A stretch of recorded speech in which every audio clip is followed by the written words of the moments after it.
Alright, here we have a Lexus key. This is an IS300.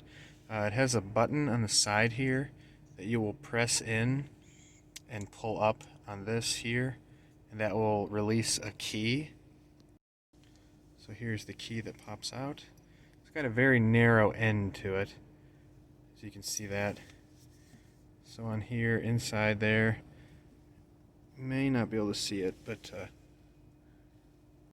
there's a very narrow slot that this key will just fit inside, and then you'll twist it, and then the fob just pops right open.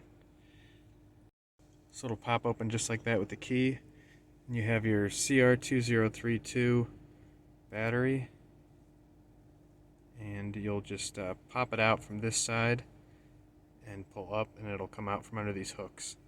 And then all you just have to do is put this back together.